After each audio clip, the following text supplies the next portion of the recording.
Hello students, welcome to excellence classes.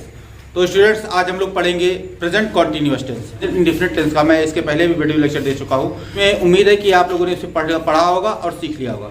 तो अब इस टेंस में हम लोग आगे बढ़ते हैं और पहले जानते हैं कि प्रेजेंट कॉन्टिन्यूअस टेंस का पहले अर्थ जान लेते हैं। इसको हम लोग कहते हैं वर्तमान अपूर्ण काल। इसको वर्तमान अपूर्ण काल के नाम से जानते हैं। अर्थात अपूर्ण काल वो काल होता है जिसमें कार्य पूरा नहीं होता है, कार्य वर्तमान में जारी रहता है, कंटिन्यू जारी रहता है। तो इसमें ये होगा कि इस टेंस के माध्यम से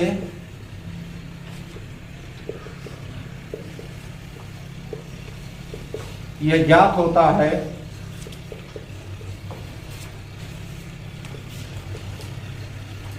कि कार्य जारी है। अर्थात इससे पता लगता है कि कार्य अभी चल रहा है, ना कार्य खत्म हुआ ना कार्य शुरू हुआ है, कार्य अभी लगातार जारी है। जैसे कि वो पढ़ रहा है, वो पढ़ रहा है, अर्थात इससे पता लग रहा है कि वो पढ़ रहा है, अभी वो कार्य जारी है। तो इस टेंस को हम लोग प्रेजेंट कॉन्टिन्यूअस टेंस कहते हैं। प्रेजेंट कॉन्टिन्यूअस टेंस में हम लोगों को ये पता चलता है कि कार्य अभी भी चल रहा है। क्लियर? ये उम्मीद है कि प्रेजेंट कॉन्टिन्यूअस टेंस का अर्थ आपको समझ में आ गया होगा। कॉन्टिन्यूअस टेंस कहते किसे है?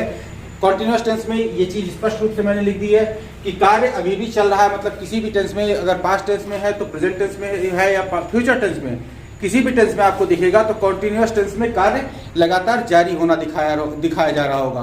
क्लियर? अब हम लोग इसके आगे बढ़ते हैं और आगे बढ़ के देखते हैं कि इसमें हम लोग क्या करते हैं। इसमें पहले हम लोग जो सब्जेक्ट यूज होती है वो सब्जेक्ट पहले जान लेते हैं। सब्जेक्ट कौन कौन सी यूज होती है? सब्जेक्ट सारी यूज होती है जो अभी तक बताई गई थी। जैसे हो गया I, we, you, they, he, she, it, या नाम किसी का या प्लूरल नाम, मतलब किसी का नाम होगा या बहुवचन संज्ञा होगी, वो इसमें एज ए सब्जेक्ट यूज की जाएगी। हेल्पिंग वर्ब यूज की होती है, जो ऑक्सिलरी वर्ब यूज की जाती है उसकी यूज की जाती है इज, एम या आर के रूप में। Clear? Helping verb is, am या आर के रूप में यूज की जाती है। और जो मेन वर्ब होती है हम लोगों की, वो हमारी होती है present participle. Present participle, present participle अर्थात इसमें वर्ब की फर्स्ट फॉर्म में, ये हमें वर्ब की फर्स्ट फॉर्म में आईएनजी लगा हुआ मिल जाएगा, ये इसके साथ यूज की जाएगी। क्लियर? तो इसमें आप लोग ये जान गए कि सब्जेक्ट कौन कौन सी यूज की जाएगी, जो कि सारे सब्जेक्ट और सारे वर्ब यूज किए जाते हैं। फिर हेल्पिंग वर्ब हम लोगों को इज, एम, आर मिलती है। और फिर मेन वर्ब हम लोगों को प्रेजेंट पार्टिसिपल अर्थात वर्ब की फर्स्ट फॉर्म में आईएनजी लगा हुआ मिल जाता है। क्लियर? अब चलते हैं इसके कुछ रूल्स को देखते हैं, कुछ इसके एग्जांपल्स को देखते हैं, जिससे ये टेंस जो है हमें अच्छी तरीके से क्लियर हो जाए। तो चलिए अब हम लोग आगे बढ़ते हैं और ये देखते हैं किस सब्जेक्ट के साथ हम लोगों को कौन सी हेल्पिंग वर्ब का यूज करना है। जैसे हम लोगों को लिए जो होगा ही के साथ जो हेल्पिंग वर्ब यूज की जाएगी वो होगी इज। क्लियर? और फिर शी के साथ हम लोग यूज करेंगे इज का। और फिर इट के साथ भी हम लोग इज का यूज करेंगे। या फिर हम लोग आई को ले लेते हैं, आई के साथ हम लोग एम का यूज करेंगे। वी के साथ हम लोग आर का यूज करेंगे। और फिर यू के साथ हम लोग आर का यूज करेंगे। और फिर दे के साथ हम लोग आर का यूज करेंगे।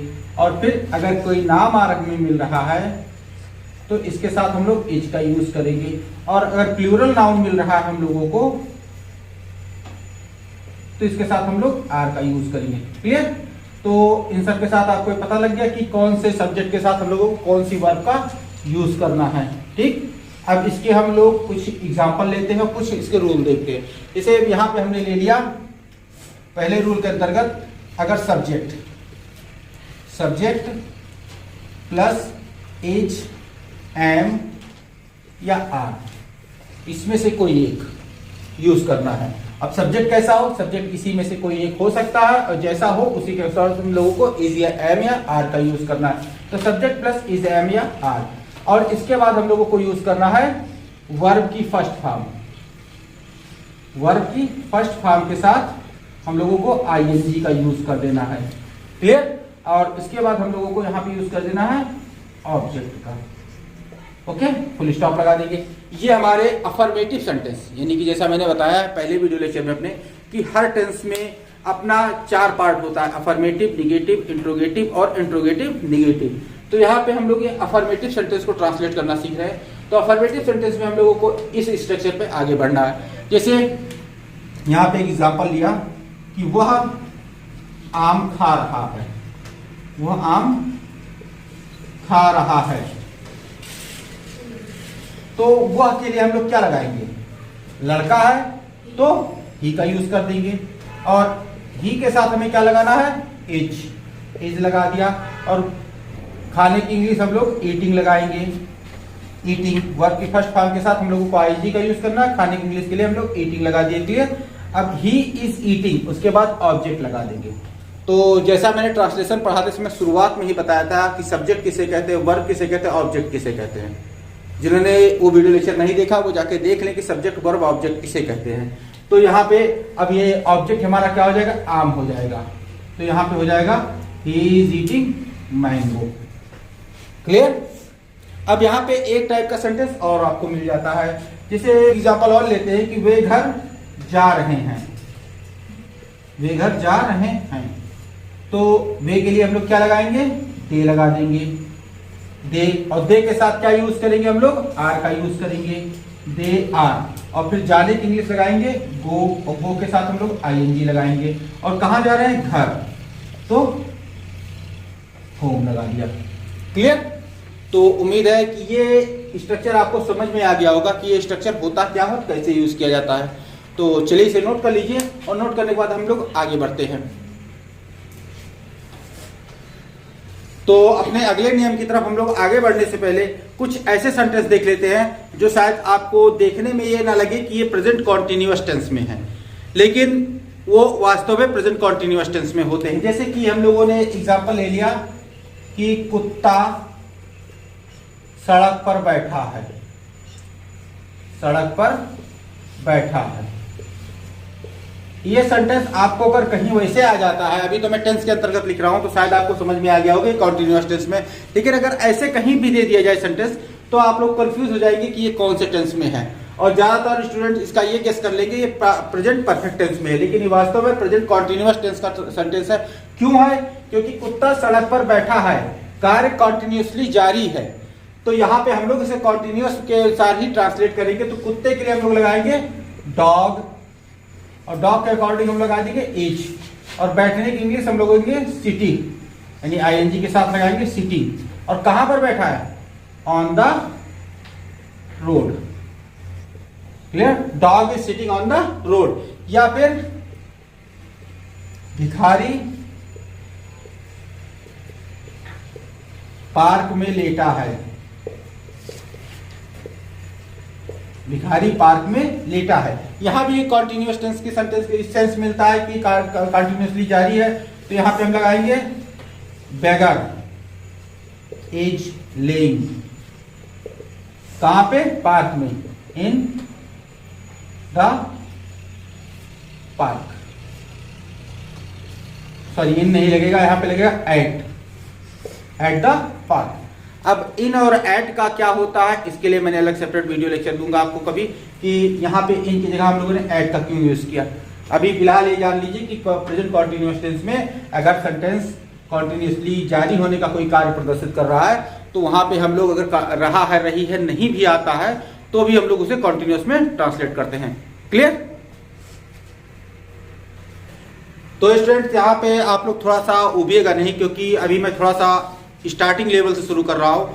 जिनको मैंने अभी जिनके लिए प्रेजेंट कॉन्टिन्यूअस टेंस अभी कुछ भी नहीं समझ में आता उनके लिए, लेकिन जैसे इंडेफिनिट टेंस में मैंने आपसे प्रॉमिस किया था कि वीडियो के लास्ट में आपको ऐसे ऐसे सेंटेंस दूंगा जिसे देखकर आपको लगेगा ही नहीं कि ये इंडेफिनिट का ट्रांसलेशन है। उसी प्रकार से इस वीडियो के लास्ट में भी मैं आपको ऐसे ही सेंटेंस दूंगा जिसको आप देखेंगे, लेकिन देखने के बाद ये नहीं कह सकते कि ये सेंटेंस हमारा कॉन्टिन्यूअस का ट्रांसलेशन है। तो वीडियो में लास्ट तक बने रहिएगा, इसमें आप लोगों को अच्छे अच्छे ट्रांसलेशन मिलने वाले हैं। तो अभी चलते हैं हम लोग निगेटिव सेंटेंस की तरफ। निगेटिव सेंटेंस में क्या होता है हमारे पास? Negative sentence. इसमें हम लोगों को मिलता है सब्जेक्ट, और सब्जेक्ट के बाद हमें मिल जाएगा इज, एम या आर। अब किसके साथ इज, एम या आर लगाना है, इसको मैं आपको पहली स्लाइड में लिखा चुका हूं। और इसके बाद हम लोग यूज कर देंगे नॉट का इसमें, और उसके बाद हम लगा देंगे वर्ब की फर्स्ट फॉर्म का, और उसके बाद आईएनजी का यूज कर देंगे, और फिर हम लोग लगा देंगे ऑब्जेक्ट। क्लियर? ये कुछ इस प्रकार का स्ट्रक्चर बनेगा। जैसे एग्जांपल लिया कि कुत्ता नहीं भौंक रहा है, कुत्ता नहीं भौंक रहा है, तो ये हमारे पास क्या हो जाएगा, द डॉग। द डॉग ये सिंगुलर नंबर है, तो क्या लगाएंगे हम लोग, इज लगाएंगे, और इसके बाद क्या लगाना है, नॉट, और फिर वर्ब की फर्स्ट फॉर्म के साथ आईएनजी, यानी कि भौंकने की इंग्लिश होती है बार्क, और इसके साथ हम लोग आईएनजी लगा देंगे। अब इसमें ऑब्जेक्ट है ही नहीं, इसलिए हम लोग इसका ऑब्जेक्ट नहीं लगाएंगे, और ये सेंटेंस हमारा हो जाएगा the dog is not barking. इसे अब ये हो जाएगा हमारे पास, एक ले लिया कि वे आपकी मदद नहीं कर रहे हैं, वे आपकी मदद नहीं कर रहे हैं,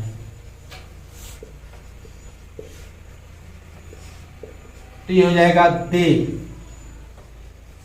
are not helping you. Clear?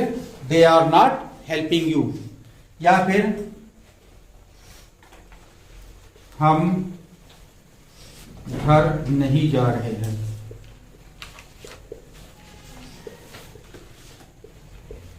तो ये हो जाएगा वी आर नॉट गोइंग, और घर का हो जाएगा home, we are not going home. Clear? तो उम्मीद है कि ये जो निगेटिव सेंटेंस का स्ट्रक्चर मैंने आपको लिखाया था, ये स्ट्रक्चर की सहायता से आपको इन सेंटेंस का ट्रांसलेशन करना आ गया होगा। तो चलिए इसे नोट कर लीजिए, इसके बाद हम लोग चलते हैं अपने इंट्रोगेटिव सेंटेंस की तरफ। तो प्रेजेंट कॉन्टिन्यूअस टेंस को हम लोग एक और नाम से जानते हैं, इसलिए उस नाम को जानना भी आवश्यक है। कहीं अगर आ गया आपके लिए कि इस टेंस के ट्रांसलेशन में आपको दिए जा रहे हैं, तो शायद आप कंफ्यूज हो सकते हैं कि ऐसे टेंस को हम लोगों ने पढ़ा ही नहीं, तो ये ट्रांसलेशन कहाँ से आ जाएगा। तो वर्तमान अपूर्णकाल अर्थात प्रेजेंट कॉन्टिन्यूअस टेंस को हम लोग एक और नाम से जानते हैं, जिसका नाम है present imperfect tense. Present imperfect tense, इसको इस नाम से भी जाना जाता है। अगर कॉन्टिन्यूअस की बजाय कोई इम्परफेक्ट लिख के आपको इंडिकेट कर रहा है इस टेंस के बारे में, तो आप परेशान मत होइएगा। यहाँ पे आपको प्रेजेंट कॉन्टिन्यूअस टेंस की या कॉन्टिन्यूअस टेंस की ही बात की जा रही है, यानी प्रेजेंट कॉन्टिन्यूअस की जगह पास्ट इम्परफेक्ट लिख दिया जाए तो past continuous tense, future imperfect लिख दिया जाए तो फ्यूचर कॉन्टिन्यूअस टेंस। क्लियर? अब चलते हैं अपने इंट्रोगेटिव सेंटेंस की तरफ।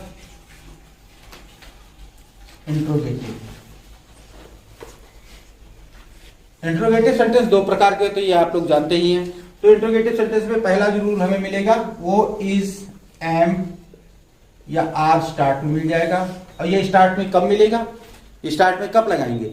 आपने अगर पहला वीडियो लेक्चर देखा होगा तो उसमें मैंने क्लियरली बताया है कि हेल्पिंग वर्ब को शुरुआत में कब लगाते हैं, या फिर कब हम क्वेश्चन वर्ड को शुरुआत में लगाते हैं। अभी बता देते हैं, इसको भी लिख लीजिएगा। ये हो गया सब्जेक्ट, इसके साथ हम लोग लगाएंगे वर्ब की फर्स्ट फॉर्म के साथ आईएनजी, और उसके बाद हम लोग लगा देंगे ऑब्जेक्ट, ये हमारा, और उसके बाद हम लोग लगा देंगे क्वेश्चन मार्क। ये लगाना आवश्यक होता है। इसी के साथ साथ हम लोग दूसरा भी ले लेते हैं, क्वेश्चन वर्ड होगा, और क्वेश्चन वर्ड के बाद हम लोग इज, एम या आर का यूज करेंगे, और उसके बाद हम लोग ये लगाएंगे सब्जेक्ट, और प्लस वर्ब की फर्स्ट फॉर्म, और प्लस आईएनजी का यूज करेंगे, और प्लस ऑब्जेक्ट का यूज करेंगे, और उसके बाद हम लोग लगाएंगे क्वेश्चन मार्क। अब इसमें आपको पहचानना कैसे कि कब हम इज, एम, आर का प्रयोग शुरू में करेंगे, कब हम लोग क्वेश्चन वर्ड का प्रयोग शुरू में करेंगे। तो इस चीज का आपको ध्यान रखिए कि पहले वीडियो लेक्चर में मैंने जो प्रेजेंट इंडेफिनिट टेंस वाले में बताया था, कि उसमें मैंने बताया था कि अगर क्या वाक्य के शुरू में आ रहा है, वाक्य के आरंभ में अगर ये वर्ड आ रहा है, तो आप कंफर्म हो जाइए कि आपको ये रूल यूज करना है। क्लियर? अगर यही वर्ड सेंटेंस के बीच में आ रहा है तो आपको इसे यूज करना है। जैसे कि क्या वह घर जा रहा है, क्या वो घर जा रहा है? ये सेंटेंस आया, आपको इस सामने क्या सबसे पहले दिख रहा है, तो आपको इसे यूज करना है, इस रूल को आपको यूज करना है, क्या सबसे पहले दिख रहा है। तो क्या हो जाएगा, क्या वो घर जा रहा है, वो के लिए हम लोग क्या लगाते हैं, हेल्पिंग वर्ब इज का प्रयोग करते हैं, इसीलिए हम लोग इज पहले लगा देंगे, इज, और वो की इंग्लिश लिखेंगे ही, इज ही, और उसके बाद हम लगाएंगे वर्ब के फर्स्ट फॉर्म के साथ आईएनजी, गोइंग, और कहां जा रहा है, घर जा रहा है, गोइंग टू होम, ये क्वेश्चन मार्क का प्रयोग किया। अब अगर यही वर्ड या इससे रिलेटेड और वर्ड जो डब्ल्यू फैमिली के वर्ड होते हैं, ये सेंटेंस के बीच में आकर प्लेस हो जाए, ये ध्यान रखिए कि आपको जब भी यस नो टाइप सेंटेंस मिलेगा उसमें क्या ही सबसे पहले आगे मिलेगा, इसके अलावा कोई डब्ल्यू फैमिली का वर्ड नहीं मिलने वाला। लेकिन अगर ये बीच में जा रहे हैं तो इसमें क्या भी मिल सकता है, कब भी मिल सकता है, क्यों भी मिल सकता है, कैसे भी मिल सकता है, सारी चीजें मिल सकती है, सारे वर्ड्स आपको मिल सकते हैं। इसके लिए कंफ्यूज मत होइएगा कि इसमें बीच में आया तो क्या लिखेंगे। तो यहाँ पे जाएगा कि वह घर कैसे जा रहा है, कैसे हमने लिख दिया, या फिर हो जाता वह घर क्यों जा रहा है, या फिर हो जाता कि वो कहाँ जा रहा है, या फिर हो जाता कि वो क्या कर रहा है। ऐसे सेंटेंस आपको बीच में वर्ड, ये देखिए क्वेश्चन वर्ड आपको बीच में मिल जा रहे हैं। तो ये सेंटेंस को हम लोग को इस दूसरे रूल के अकॉर्डिंग ट्रांसलेट कर ले लेते हैं। वो कैसे घर जा रहा है, तो कैसे की इंग्लिश सबसे पहले लगाएंगे हाउ, हाउ के बाद हम लोग इज एमआर में इज का यूज करेंगे, क्योंकि यहाँ ही के साथ इज लगता है, तो हाउ इज ही, और उसके बाद वर्ब के फर्स्ट फॉर्म के साथ आईएनजी का यूज करेंगे, गोइंग, और फिर to home, going to home. Clear? तो चलिए इसे नोट कर लीजिए, उसके बाद कुछ एक और एग्जाम्पल ले लेते हैं जिससे आपको ये चीज और भी अच्छी समझ में आ जाएगी।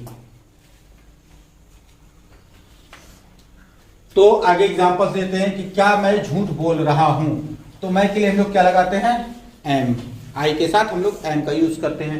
और क्या सबसे पहले आ रहा है, तो क्या के लिए हम लोग पहले लगा देंगे, एम आगे ही लगा देंगे, क्योंकि यही मैंने बताया है एम, और उसके बाद मैं के लिए आई, और बोलने की English telling.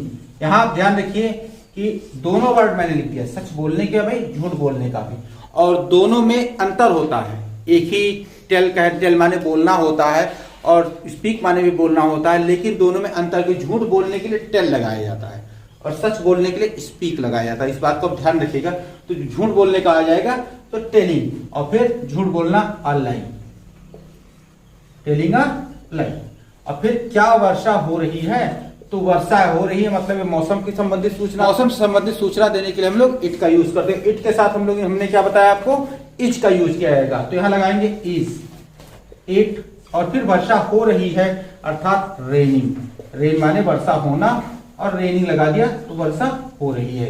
Is it raining, फिर वह सच क्यों बोल रहा है, तो क्यों की अंग्रेजी सबसे पहले लगाएंगे क्योंकि ये बीच में क्यों आया है, तो हम लोग लगा देंगे व्हाई, और वह है तो अर्थात इसके साथ हेल्पिंग वर्ब का यूज हम लोग इज करेंगे, व्हाई इज ही, और फिर बोल रहा है, यहां बताया था टेलिंग लगेगा, यहां लगेगा स्पीक, स्पीकिंग, और सच का truth, why is he speaking truth. Reena बाजार कब जा रही है, तो रीना का हो जाएगा हमारे पास, पहले कब की इंग्लिश लगाएंगे, कब की इंग्लिश लगाएंगे व्हेन, और फिर लगाएंगे रीना है सिंगुलर नाउन है तो इज का प्रयोग करेंगे, व्हेन इज, और फिर रीना के लिए लगाएंगे रीना, व्हेन इज रीना, और जाने का गोइंग टू मार्केट।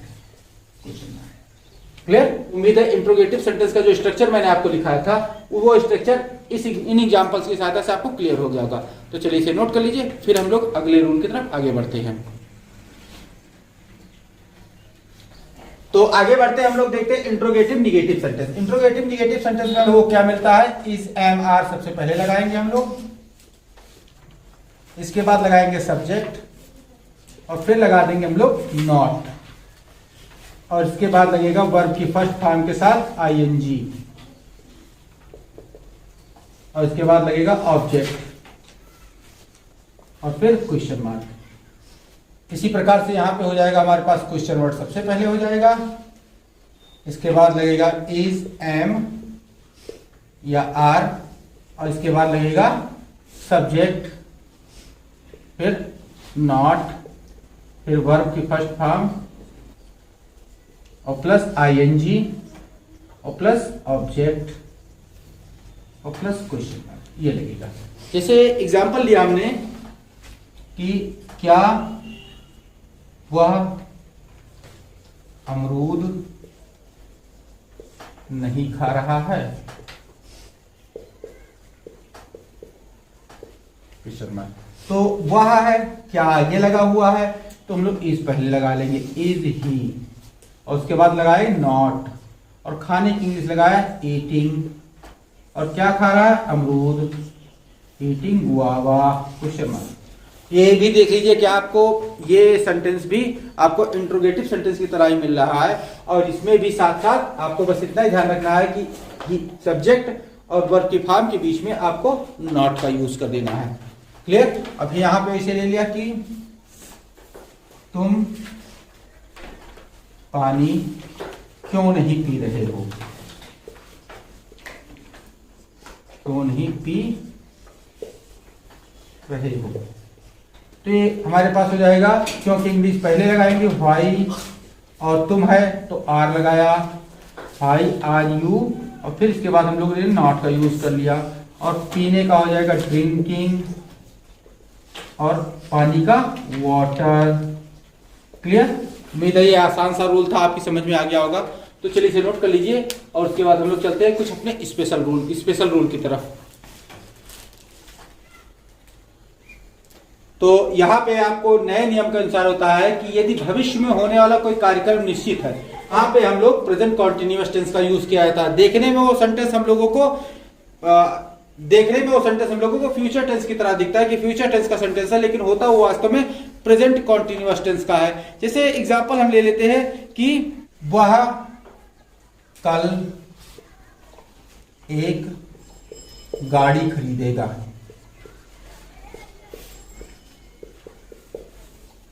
वह कल एक गाड़ी खरीदेगा। तो ये एग्जांपल्स है कि वह कल एक गाड़ी खरीदेगा। तो he is buying a car tomorrow. यहां देखने पे आपको ये लग रहा है कि ये फ्यूचर टेंस है, लेकिन ये फ्यूचर में नहीं, ऊपर मैंने क्या बताया कि भविष्य में होने वाला कोई कार्यक्रम निश्चित है, तो आप हम लोग प्रेजेंट कॉन्टिन्यूअस टेंस का यूज करते हैं।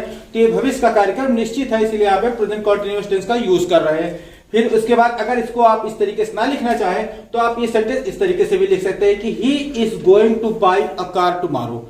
यहाँ पे इन दोनों टाइप के सेंटेंस को अगर चाहे इस तरीके से लिखें और चाहे आप इस तरीके से लिखें, दोनों ही सेंटेंस आपके लिए सही होंगे। या फिर एक सेंटेंस मैंने और लिख दिया कि मैं कल अपनी कार बेच दूंगा, तो I am going to sell my car tomorrow, या फिर I am selling my car tomorrow. इस तरीके से भी इसे आप लिख सकते हैं। क्लियर? तो उम्मीद है कि ये सेंटेंस, ये रूल आपको समझ में आ गया होगा। तो चलिए इसे नोट कर लीजिए।